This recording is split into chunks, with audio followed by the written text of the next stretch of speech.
I am truly delighted to introduce to you Dr. Kristala Prather, one of our advisory board members, a dear friend, and now a full tenured faculty member here at MIT.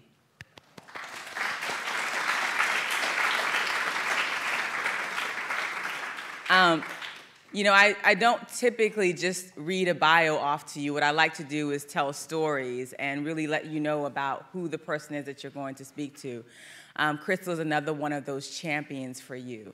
She went to MIT in undergrad, and she has a huge passion for making sure that students have access. She also is just brilliant. And she's really funny. So you're in for a delight. She's been a part of our advisory board since the beginning, since I started it, and she always pushes to make sure that we're providing the best experiences for the most students possible, but still making sure that we're not doing away with the quality of what you experience. So ask her really hard questions, listen hard. She's got wonderful experiences to share with you, and her research also is phenomenal. Thank you, Kristala.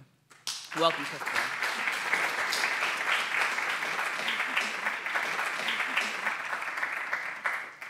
So Lewis asked me to tell you a little bit about my story, meaning my background and where I came from, to tell you a little bit about chemical engineering, which is the department in which I teach, and a little bit about my research. And I'm supposed to do all that in about 25 minutes. We'll see how it goes. Feel free to interrupt me at any time with questions. I'll try to leave time at the end for questions as well, but definitely don't be shy. Where are the people from California? Are you guys awake now? You've been here since Tuesday, right? Is it still a little sleepy? Okay, shake it out. Okay, so the title I have in my presentation here is a generic title that I use when I talk about my research, but I've added this modifier here with chemical engineering because I do want to tell you a bit about my department and how what I do is chemical engineering, even though you'll see there's a lot of biology in it.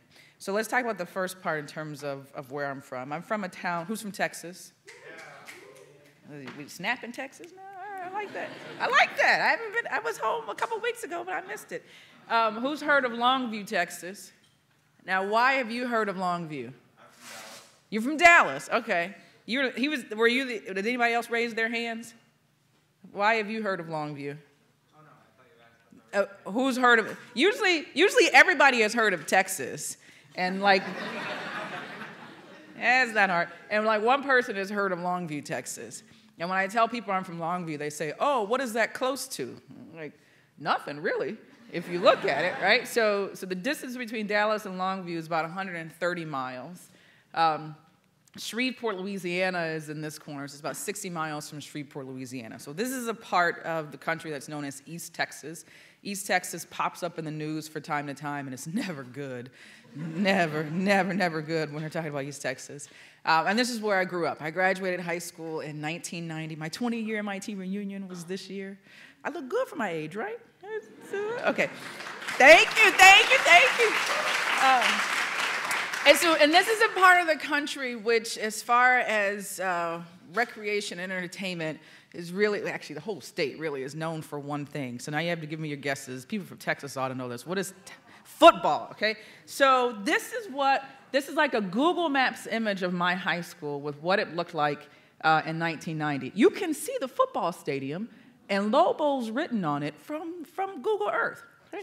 And if you look, this is actually a hill, and you come into the stadium on the top part, and these are actually, this is concrete bleachers. These are like the seats, like those seats that all had numbers. This is a town of only 70,000 people. Why do we need a football stadium with reserved seating? But this is the reserved seating set of the football stadium. And then the football field was sort of dug out of the middle. So you actually come in at the top and walk down. And it really looks like, and I think this is probably what happened. They said, we need a football stadium, and went, we should probably build a school to go along with that. So this was the concession stand that served the football stadium and the gym. The gym was here. And then there were some classrooms over here, and this part was classrooms as well. And I say that to say that 24 years ago when I started high school, or 24 years ago when I graduated high school, this was not a part of Texas where academics were taken very seriously. it was football first, and then it was basketball, and then it was track, and then it was baseball, and then there was academics. There were 2 AP classes offered in my high school. None of them offered every year. So while I was going through, there was 1 AP class that was offered at a time where I could have taken it, and I had a chance to take either AP chemistry as a second year of chemistry or to take physics, and I chose to take physics. Not that it helped, but I chose to take physics to have that exposure. Okay, so I tell that story to try to put into context what it was like growing up in East Texas before there was an internet. Right, so I got ready to go to college, and then there was a question of, where do you go and how do you make these decisions? Now, there was the old gym that I pointed out. Oh, yeah. So this part was actually built while I was in my summer, or starting my junior year. So my senior year, this opened up. So the old gym wasn't good enough. They had to build something called the Coliseum. And the Coliseum was an indoor, well, all basketball courts are indoor, but it was one of these, or is one of these basketball courts that had seating all the way around and a scoreboard that dropped down from the center. And the team never won anything, but that was okay, right? Because football and then basketball. And they built some extra classrooms in here as well. So that was really the focus. Now, I was looking up stuff on the school. When I typed in Longview High School, I got Lobos football, and you could actually watch games live. I listened to them live. I don't know why you would want to, but you can. Now, I am a football fan. I'm a big fan of Dallas Cowboys. One of my Dallas Cowboy fans? Okay, those were Eagles fans, and Giants fans, and Redskins fans. I'm a suffering Cowboys fan because we have excelled at mediocrity like no other team in history, but that's what we do. Now, the nice thing about my school is that now, this was a picture that came a couple years ago. There was a pretty large extension built onto the school that has an academic focus. And it's very exciting for me to go back to my hometown now and see the curriculum that's offered and how many AP classes there are. And when I came to MIT as a freshman, the last student who had come to MIT had graduated 6 years before me. And before that, nobody really knew how long it had been. And it is a place that can produce MIT quality and caliber students on a regular basis. So I am very happy about that. So I started to say, when I was getting ready to go to college, I had this decision to make about where do I go and what do I do. And the reason I knew it was time for me to think about college was that I had taken the PSAT, and I had scored well enough that I started to get stuff in the mail, the real mail. You guys know I guess there still are, you've seen mailmen? Okay, right. So they bring stuff to your house, and you open it up, and it's got your name on it, and you open it up, read it. So I had gotten all this literature my junior year, and I said, okay, I guess this means it's time for me to go to college. And I had a world history teacher. My world history class was actually on the back side of this building, looking out over the grassy area here. And I had world history right before lunch. And I would stay after school or stay after class a little bit before lunch and talk to Miss Mears. And one day I said, Miss Mears, I'm getting all this stuff about college, and so I guess maybe it's time for me to think about college. This was spring semester junior year. And she said, okay, what do you want to do? I was like, I have no idea. And she said, what do you like? I said, I like math, but I thought straight math was kind of weird. Did you guys ever see the movie A Beautiful Mind? So that came out after I was in high school, but that was like my image of what happens when you study math too long. That like the numbers start talking to you, and then you start talking back to them, and I liked math, but I thought math by itself was too abstract. And I said, I like science. And she said, if you like math and you like science, you should be an engineer. And I was like, great, I'm going to be an engineer. And then she said, what kind of science do you like? I was taking chemistry, really enjoying my chemistry class. She said, great, you should be a chemical engineer. I was like, all right, I'm going to be a chemical engineer. And she said, if you're going to be an engineer, you should go to MIT. And I went, great, what is MIT? I had literally never heard of MIT. My grandmother, after I got into MIT and decided I was going there, told people for about 6 months I was going to MCI, which is an old phone company, for those of you who don't remember that. I was the first black valedictorian of my high school, and a friend of mine, actually a cousin of mine, told me about a group of my classmates standing outside saying that they were just so disappointed that they thought I was so smart, and how in the world could I go to someplace like DeVry Institute of Technology? So there was no real understanding or appreciation amongst my school or myself, honestly, for what MIT could mean or what it really meant to do that. But the point here is that I had somebody I trusted who was a history teacher. Not, by the way, my chemistry teacher told me, there's nothing in chemical engineering. The wave of the future is computers, so you should study electrical engineering. But there was someone who I trusted and who took enough interest in me to learn what my interests were to give me advice that I could follow, even in the absence of having enough information to make that decision on my own. And so when she told me I should go to MIT, I went home and told my mother, Ma, Ms. Mears said I should go to MIT and study chemical engineering. And she said, that's great, baby, go do your homework. Okay? So that's what I decided I was going to do. Now, the other person that was very influential was a guy, a dear friend named Bob Cargill, who actually is an MIT alum, class of 1960, and who had sort of made it his mission in East Texas to try to seek out and find talented young people and get them as far away from East Texas as he possibly could. That was kind of his mission in life. And Bob, it turns out, got his PhD in chemistry here. He did an undergraduate degree in chemistry at Rice University. And when it came down to it, I was trying to decide between going to MIT and going to Rice. And so he actually helped me both to come visit MIT. I couldn't afford to come to MIT for Campus Preview Weekend. He actually paid for me to come. He also arranged for me to go to Houston and to visit both campuses and get a chance to come and walk through the halls and see if it really felt like a place that I wanted to be. And he was thrilled when I expressed an interest in the chemical sciences, and he actually gave me 2 publications that had been written by the American Chemical Society that were really geared towards what I'd say is more of a college-level freshman, and talking about, one was about biotechnology, one was about polymer science. They were pamphlets maybe about that thick. I read both of them and thought, this is fascinating. I'm going to go to MIT, I'm going to study chemical engineering, and I'm either going to do polymer science or I'm going to do biotech. All right, so far, everything everybody had told me sounded wonderful. Incidentally, I applied to Harvard, and I had to interview with Harvard. And the guy for Harvard drove from Dallas, to come and meet me on Interstate 20 at a Denny's to do our little interview. And he asked me where I applied, and I told him all these places. And he said, if you get in everywhere, where are you going to go? I said, I'm going to MIT. He goes,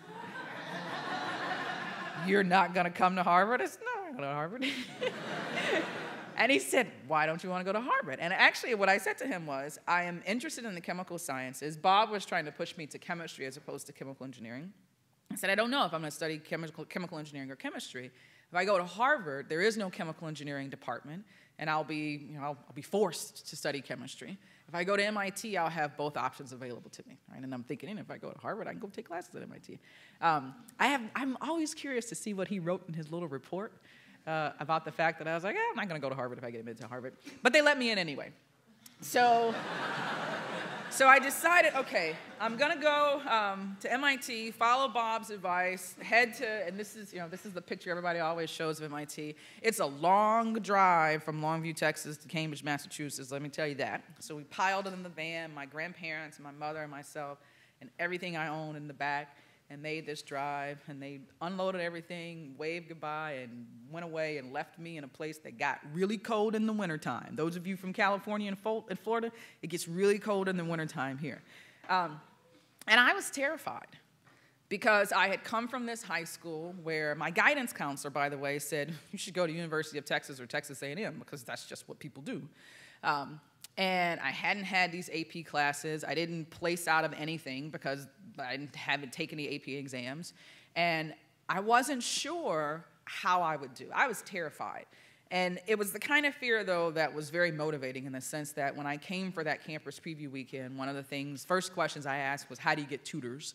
How do you get access to tutoring? What kind of support systems are in place for people to be helped if they actually need some additional guidance as far as academics is concerned? And so I came in very determined, but also, a little reticent. And I remembered, the only thing to fear is fear itself.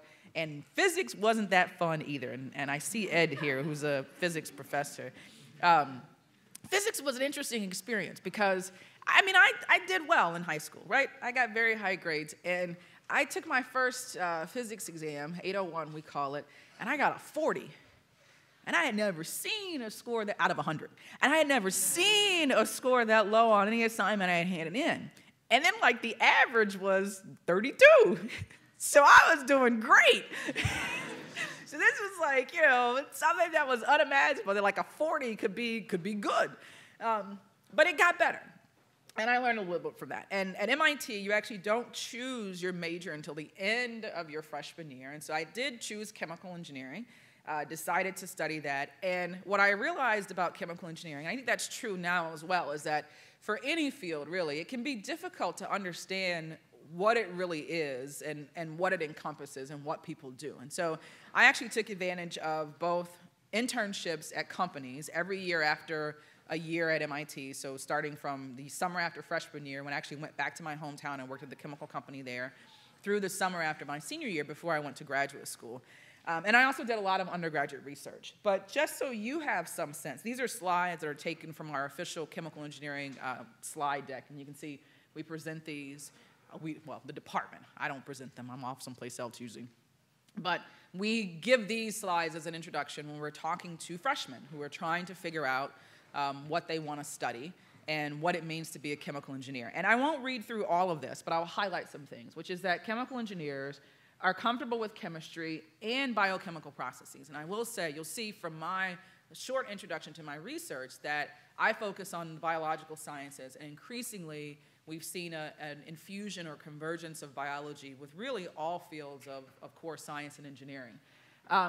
And the main point about here is that this is about more than just making chemicals, but there's analysis, there's design, and there's really a focus on molecular transformations for new products and new processes. So we really feel like it's very important, especially at MIT, to be pushing the boundaries all the time. And so if you think about chemical engineering, if you want the most generic version possible in terms of a description, it really is anything that has to do with a focus on new products and new processes that involves molecules. Okay? And those can be biological molecules or chemical molecules. You have a foundation in math and physics and engineering in addition to chemistry and biology, which are also repeated here for these problems. And I think the most important part for engineering, and this is increasingly true, is that it is interdisciplinary. And so you have connections between chemistry, between biotech, and between chemical engineering. And then this last part is that we really want to solve problems. So you have these problem-solving skills, and we like to apply chemical engineering principles wherever we find molecules. So this is a figure that the department put together that shows chemical engineering as the center of the universe, which is where we believe it belongs. You can see strong influences, and one big difference between today and how we talk about chemical engineering and 20 years ago when I graduated is that biology used to not be one of these core foundational sciences. But one of the things that MIT did, actually, as I was graduating, was to require biology for all of its undergraduates. And there have been lots of national government-level reports in the past few years that have really talked about the role of biology in our society at large. So on top of this layer of the fundamental sciences and mathematics, we actually get what we consider to be the core principles of chemical engineering, and that's transport, kinetics, reaction engineering, thermodynamics.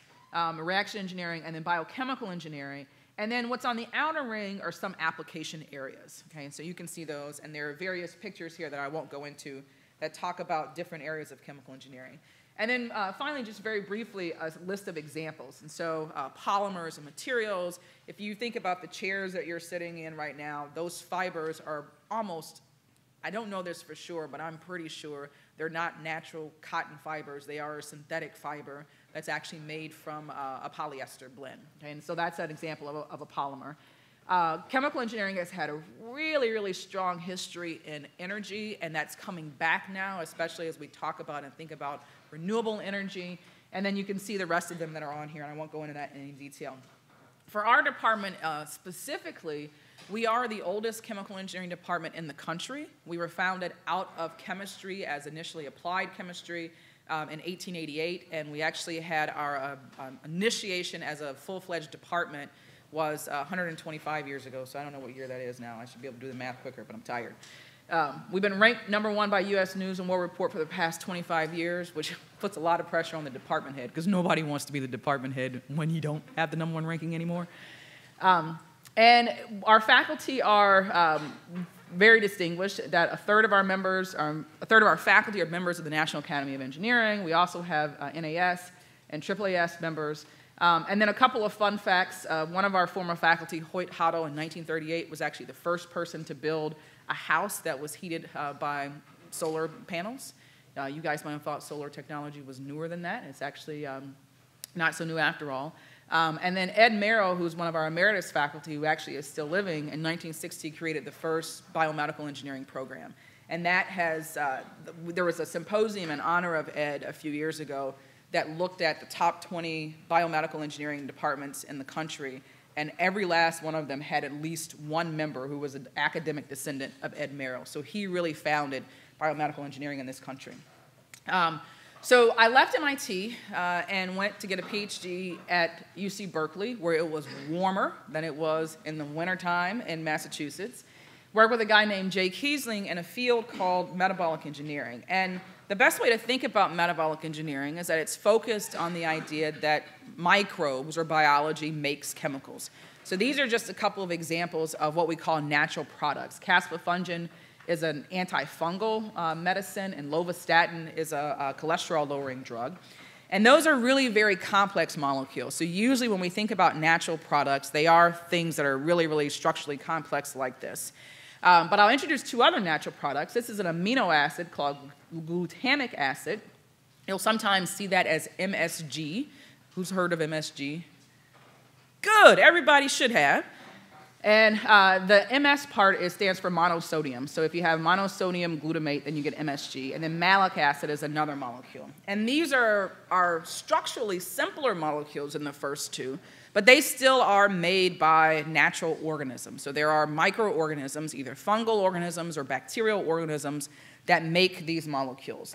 So metabolic engineering, which is what I studied in graduate school and actually what I continue to do today, was really focused on how do you improve upon the ability of these organisms to make those products better. And better for us always means faster with a higher rate, and more efficiently with a higher yield, meaning more of what goes in gets converted to the product that you want, and then at very high titer or very high concentration. So I had a graduate student who finished a few years ago who liked to explain this process this way, which is that if you have now a cell that's making all these different molecules and you want it to make one, then really there's a maze problem where you're supposed to be trying to help this mouse, Wimberly, find its lost pet rabbit, and there are lots of different routes that you can go in to get to here, but some of them are not going to be productive, and so you want to block off those routes that are not productive. And then sometimes the problem is that you are actually going in the right direction, but you're not moving fast enough. So he always described this as a stimulus to get your pathway to go faster, to get you from point A to point B. So in the context of metabolic engineering, what that means is that we want to delete any reactions that don't lead us to the product that we want. And if we see that one reaction is too slow, then we want to increase that rate by supplying more of the enzyme or the protein that performs that reaction to the system. So the field of metabolic engineering, when I was in graduate school, these two products were being worked on.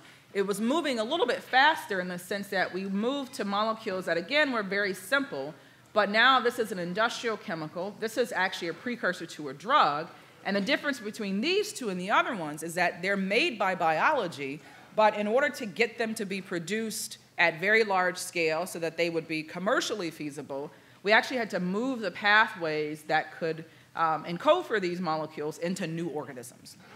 So I learned all about this stuff, about how do you use biology to make chemicals when I was in graduate school. And then when I left graduate school, I actually didn't stay in academia. I went to work in industry, to what I call my first real job. This was at Burke Research Labs. I was there for 4 years, and I worked in a number of areas. The most important for me in terms of my career was in the area of biocatalysis.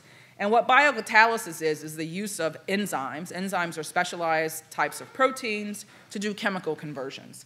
And you can do this either with purified enzymes or you can do them with whole cells, but the whole point is to be able to make new kinds of conversions. It's mostly used for single reactions. And so I learned how to do these single reactions when I was at Merck.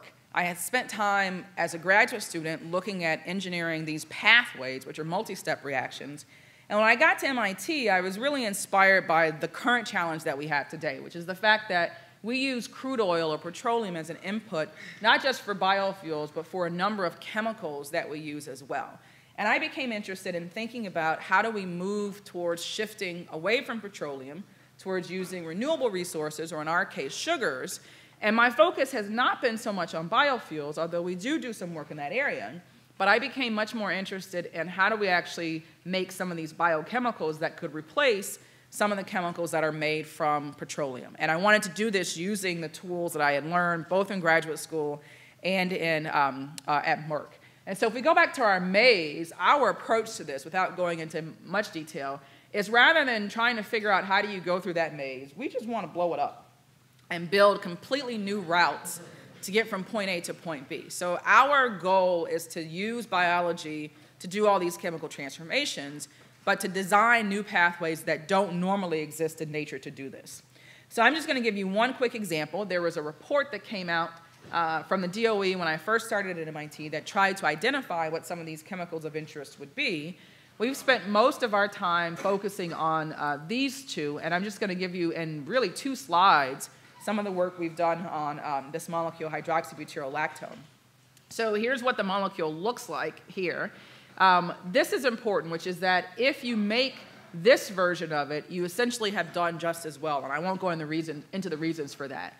It's pretty expensive, and it's mostly used for pharmaceutical manufacturing. And so that's why we were interested in it, which was that we thought it was expensive enough that if we could make it biologically, we could probably reduce the cost. And we were challenged intellectually by the fact that we didn't know of any way that biology could make this molecule.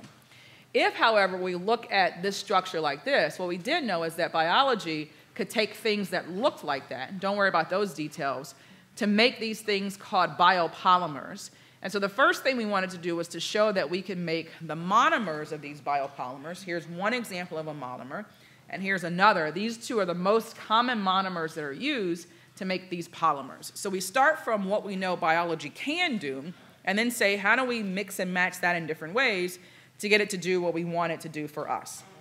So this is actually the last data slide that I have, which is that we were able to take elements of this process for making these biopolymers and put these enzymes together, what's shown here in the pink are different enzymes, in order to be able to make this molecule. And then we could do some further engineering so that we didn't have to add anything more than glucose. Initially, we had to supply 2 substrates, glycolating glucose. And then finally, we could just do everything from glucose by itself. Okay? That's all the science I'm going to tell you. That wasn't so bad, right? People are like, chemistry, don't tell me about chemistry. I don't want to do chemistry. This chemistry is okay, yes? Who likes chemistry? I should have shown you more. Louis didn't tell me you loved chemistry. Okay, you guys can come by my lab later and we'll talk more chemistry. So I wanted to end by actually talking about the role of undergraduates in my lab, because I think one of the great things about MIT is how undergraduate students really are able to get in the lab and get to work. And these kinds of opportunities are existing more and more places around the country, but I really think we do that better here than any place else in terms of really getting undergraduates in the lab. This is a picture that's actually a couple of years old. This guy has graduated, this guy has graduated, this guy has graduated, that guy has a job, that guy has graduated. She was actually from Portugal and has gone back to Portugal. But these are actually 2 undergraduates who recently graduated from my lab. Alex is a graduate student at Cornell University now. Michelle is actually at Cambridge, in the other Cambridge in the UK, on a Gates Fellowship. And we've had more than 45, I don't know have the exact count, undergraduates who've come through the lab. And they are all, at this point, working directly with graduate students or postdocs. But I highlighted actually a few papers because it's not enough just to go hang out in the lab. You want to get to work. So when you go to college and you're thinking about how do you actually learn about a profession or learn about a discipline, there's no better way to learn that than to get in the lab and start doing the work. And I personally think there's no better reward or more satisfaction than to actually find your name on a publication. And so there are a couple of there and a couple more here. This slide is actually a little bit out of date. We've just had another series of papers accepted that all had undergraduates as well. So I'm going to end there.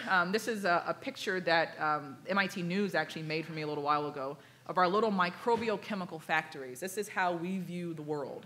That these are little bacteria, and what we're doing is engineering them to be the same chemical factories that you might have seen before. So I will end with that, and I am happy to take a few questions and then get more or less on track with time. Right there in the front. There you go. You had a hand right there. She was ready. So make sure you say your name and where you're from. Hello, my name is Erica Ellison. I'm from Montclair, New Jersey, and I'm interested in chemistry and chemical engineering. Yeah. And I was wondering, like, I know that in STEM that there's a lack of women in the field. So has that been your experience? So there's a little bit of echo. You said in my experience as a woman in the field? Yes. So, well, I'm older than you are, so your experience is probably going to be different than mine. But I will say one of the interesting facts about chemical engineering, and the same is true for biological engineering as well, there are more bioengineering departments, is that generally speaking, women are underrepresented in engineering. But statistics are not as bad in the pure sciences, except for physics, it knows this. But in chemistry and biology, and I don't remember what the statistics are, the underrepresentation is not nearly as bad. And this is, I'm talking about at the undergraduate level. Things are different as you move up the pipeline. In chemical engineering and in biological engineering, though, women are not nearly as underrepresented as you might think. So I just looked up some statistics last week, and nationally, women are about anywhere from 35 to 40% in chemical engineering and in biological engineering. Here at MIT, we tend to be 50% or higher women. My second year here on the faculty, we had an undergraduate class that was 70% women. This turned out to be beneficial because apparently the story is that there was a wealthy alum who was coming through, and his wife was with him and asked about representation, and they gave the statistics, and so she made her husband donate a bunch of money for new undergraduate labs. Women are good. So my own experience, even 20 years ago or 24 years ago when I first started at MIT, I forget what the numbers were in terms of MIT, of women in the MIT undergraduate population overall. It was around 40%. And within chemical engineering, we weren't that much below that number. So we were probably about 35% as I was an undergraduate. And when I went to, the problem is that the numbers go down as they go up. Right? So I'll say, I think one of the side effects of that is that in general, I have not been faced with, I think, some of the same types of issues that you hear about in STEM, because our faculty see not just women, but smart women, talented women every day. Right? So it's not that there's a lot of women in chemical engineering and we're all disproportionately at the bottom of the class. It's further than that. We do well. And so once you have enough evidence, sometimes it takes more people more evidence than others, but once you have the data that shows that women are performing, then the bias has become very, very difficult to hold on to. So I think that has benefited me individually and many of my female colleagues as well. What is true, though, is that the numbers go down as you go up. So my undergraduate class was about 35% women. My graduate class at Berkeley was 25% women, and it's really confounding in many ways. I don't really understand it. But even today, the graduate classes that we have at MIT still aren't more than about a third women. And as you go from that level further into the faculty ranks, it gets even worse. So there is a pipeline issue, I would say, in terms of the representation of women. But when you're entering into the field in chemical engineering and in biological engineering, this is true as well, the numbers for women are actually quite nice, and it's great. It's really not that difficult to find a community of supportive women. The guys can be supportive too. We like you, don't worry. And so that has not been as much of an issue as I think it can be in some other fields. I see a hand up there. You can stand up and just scream if you don't want to wait for Lewis. All right. My name is Peter Estrada. I'm from Bentonville, Arkansas. I was wondering... Arkansas, Bentonville. That's like Walmart land, right? Yeah. All right. Walmart, Tyson, J.B. Hunt, all that sort of stuff. A lot of chickens. A lot of chickens. I like chicken, too. Chicken and bacon. Yeah. Beef. So my question is about your research. Yes. You mentioned you could make an you could bioengineer a molecule that was similar to the molecule that's used in medicine. Yeah. Why is that? Is that due like something at the binding site, or? So it's two parts. One is that when you're looking at medicines, at pharmaceuticals, from the chemical perspective, there's a certain structure, meaning the exact connection of atoms and the orientation of those atoms. That becomes very important. And exactly, the chirality is very important. So I didn't point it out here, but there is a chiral center in that molecule that's essential. If you actually have the opposite chirality, then the molecule doesn't work at all for therapeutic purposes. So the first part of it, in terms of why we can do that, is to understand what that structure is. And then the next part of it is to recognize that in biology, the 4 most common elements are carbon, oxygen, hydrogen, and nitrogen. And for the most part, as long as you're focused on those, and if the molecule is small enough, there's enough natural molecules in biology that look close enough to what you see in terms of what you need as the medicine, that we can usually find some enzyme that's capable of making that structure. So the first part of it is to really understand what you need, and then the second part is to do an analysis that for now is we do that ourselves. There's nothing automated about it yet, although there are efforts to do that in order to figure out how do we actually find the right pieces, the right proteins or enzymes to be able to make that molecule based on what we know nature will already do. Thank you. You're welcome. One over here.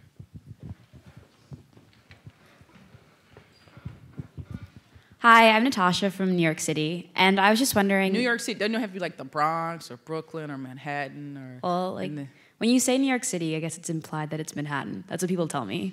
Oh. That's like what I've heard, but I'm from Manhattan. Okay. You see, I learned something new today. I didn't know that. Okay, I get it. And I was just wondering, at MIT specifically for the chemical engineering program undergraduate, you said there were different fields that you can go into, and they seem very specific. Towards your senior year and I guess your junior year, do you specify in chemical engineering like which field you kind of want to go into? Sure. So you can. So traditionally, we've had, when I was a student, for example, we had 2 degree programs. Everything at MIT is numbers. I think you guys have figured it out. You're in room 10250. Chemical engineering is course 10. Perfect 10s, that's what we are. So we had, when I was in school, we had 10 and we had 10C. And so 10C was really a degree if you wanted some foundations in chemical engineering, but you didn't really want the full experience and you didn't really have any intention of practicing chemical engineering. That's roughly how I can describe it. Course 10 was just the traditional degree. About 15 years ago, so after I had graduated, the department introduced another track that's called 10B, and the B is for biology. So there's a chemical biological engineering track now where the core sets of courses that you have to take do have a strong biological flavor. So everybody has to take, for example, biochemistry, but 10B students also have to take genetics and cell biology and the bio lab. And then we've always had 10C. So up until 3 years ago, those were the only degree programs we have. We have since instituted what's called a flexible degree program, which is called 10Eng. And with 10Eng, there are currently 4 different thematic areas. One is materials, one is energy, one is biomedical as opposed to biological, just straight biological, and the 4th one is the environmental chemistry. And with those, you actually have some flexibility of picking a set of concentration courses, I think they're called, to allow you to get more depth in that area. I will say that overall, the majority of our students stick with one of the 2 traditional tracks, either 10 or 10B, and it fluctuates in terms of whether or not there's more in one versus the other. We have probably on the order of about 3 to 5 students out of about 70 each year who choose the 10Eng option with that concentration there. MIT's curriculum is set up such that no matter what your degree program is, you have to have a minimum of what are called unrestricted electives that averages out to be anywhere from 4 to 5 classes in that area. So traditionally, students who are interested in really specializing in one area will use those unrestricted electives to take courses more in depth than what they're interested in, even if that doesn't show up as a specific degree option. Maybe we'll do one more, Louis? Yeah. Okay. Say your name and where you're from. Hello, I'm Fred Krause. I'm from Miami, Florida. I know you said there's 4 or 5 unrestricted electives, but does that get limited when you double major? No, the way the curriculum is written, everybody has those unrestricted electives. Now, you can use them on anything you want. So if you choose to use them on something that, actually, and now I'm getting into the weeds and I don't remember the details. Even if you're doing the double major, you have to have some degree of unrestricted electives. All right. I hope you guys enjoy the rest of your time here, and I wish you all...